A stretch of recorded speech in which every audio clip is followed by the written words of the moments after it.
कहानी ननन जी अब मायके मत आना। आज सरिता को अपने मायके की बहुत याद आ रही है। दिल तो कर रहा है भाग कर चली जाए, लेकिन यहाँ तो भाभी को फोन करने तक की हिम्मत नहीं हो रही उसकी।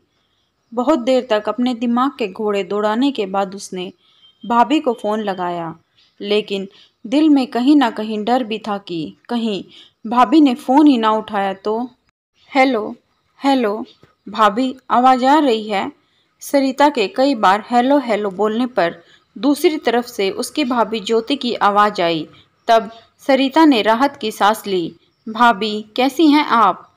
क्या चल रहा है? भाई के क्या हाल चाल हैं? रोहित कैसा है? एक ही बार में कई सवाल पूछ डाले थे सरिता ने। सब ठीक है दीदी, कहिए कैसे याद किया? ज्योति की आवाज में नाराजगी साफ झलक रही थी। सरिता ने हिचकते हुए कहा, भाभी बच्चों की छुट्टियां चल रही हैं, मैं सोच रही थी 2-4 दिन के लिए मायके आ जाती।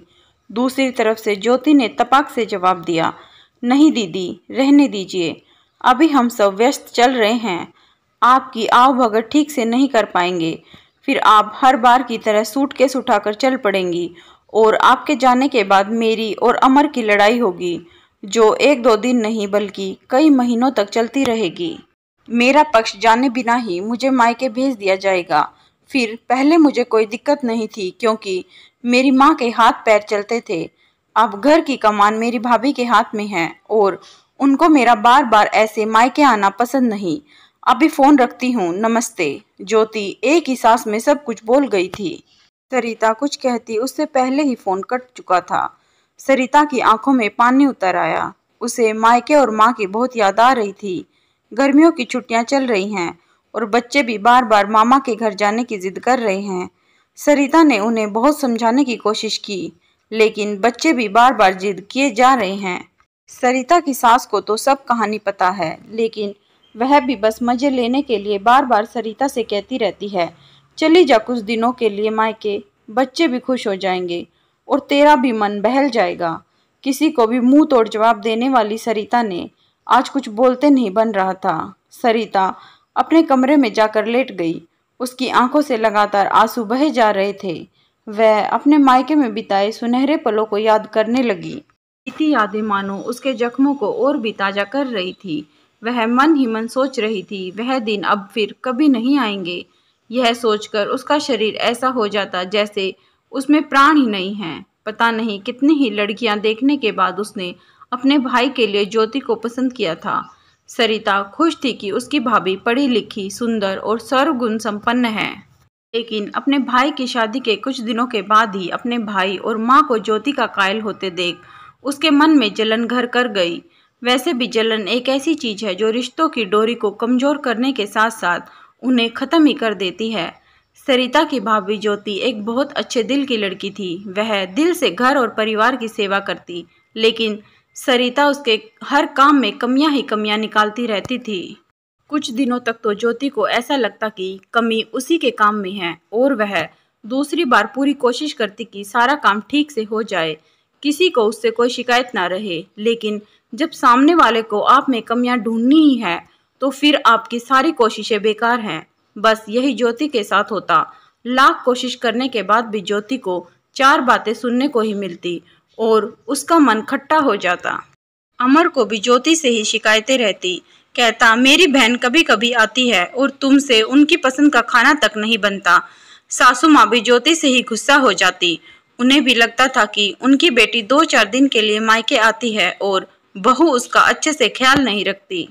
पहले पहले तो बात सिर्फ ताने मारने तक थी, भला बुरा कहने तक थी, लेकिन एक समय के बाद सरिता गुस्से में अपना सारा सामान उठाती और मायके से निकल जाती। माँ और भाई उसे जैसे तैसे रोकते। पूरी गली के लोग बाहर निकलकर उनका तमाशा देखते। माँ और भाई द्वारा कहने पर नेहा बाद में घर तो आ जाती, लेकिन घर की शांति चली जाती। कई बार तो झगड़ा इतना बढ़ जाता कि अमर गुस्से में ज्योति को मायके तक भेज देता। कई महीनों तक ज्योति और अमर की बातचीत बंद रहती। अमर को हमेशा अपनी पत्नी की ही गलती लगती। इस बार भी ज्योति कई हफ्तों से मायके में ही थी। इसी बीच अमर की माँ की तबीयत बिगड़ी तो वह सारे गिले शिकवे भूल सास की सेवा के लिए आ गई। ज्योति को अपनी माँ की दिल से सेवा करते देख अमर को भी पत्नी की अच्छाई समझ आ गई। वहीं दूसरी तरफ बड़ी बड़ी बातें करने वाली सरिता एक दिन के लिए आई और माँ का हालचाल पूछकर जाती रही। कमला जी बच तो नहीं पाई, लेकिन इस दुनिया से विदा लेते लेते अपने बेटे से कह गई, बहू बहुत अच्छी है बेटा, किसी दूसरे की वजह से अपनी शादीशुदा जिंदगी बर्बाद मत करना। अब तक बहुत दुख देखे हैं उसने, कोशिश करना कि अब वह हमेशा खुश रहे। उस दिन के बाद अमर ने बहन की बातों को तूल देना बंद कर दिया। उसकी आंखों पर पड़ी पट्टी अब हट चुकी थी। कमला जी के जाने के बाद अगली बार गर्मियों की छुट्टियां फिर आई। एक बार फिर सरिता मायके आई। उसके नखरे ज्यों के त्यों थे। इस बार भी वह झगड़ा करके अपना बैग उठाकर चल दी, लेकिन इस बार ना तो भाई ने उसे रोका और ना भाभी ने। अपना सा मुंह लिए वह ससुराल लौट आई। उसके बाद उसका मायके की तरफ रुख बंद हो गया। समय के साथ उसे गलती का एहसास हुआ, लेकिन समय बीत जाने के बाद एहसास होने का कोई फायदा नहीं था। हाथ मलती सरिता बस मायके को याद करती और रो धोकर रह जाती। आज भी सरिता बस लगातार रोई जा रही थी। तभी कमरे में सरिता के पति नीलेश आए। सरिता को ऐसे रोते देखा तो वह सब समझ गए।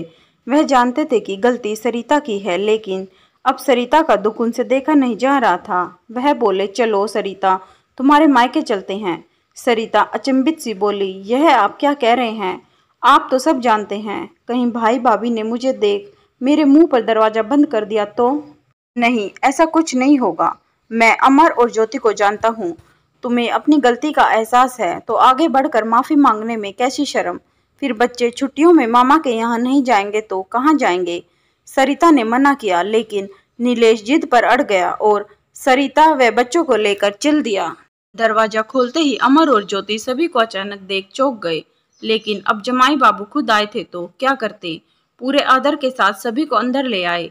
ज्योति ने बच्चों और सरिता के पसंद का ही बहुत स्वादिष्ट खाना बनाया और सभी को प्यार से परोसा। मौका देख सरिता ने ज्योति से माफी मांग ली। ज्योति भी सरिता में आए बदलाव को महसूस कर पा रही थी, इसीलिए उसने सरिता को माफ कर दिया। उलझे हुए रिश्ते एक बार फिर सुलझ गए। इस बार अपने भाई भाभी से विदा लेते वक्त सरिता के चेहरे पर सुकून था।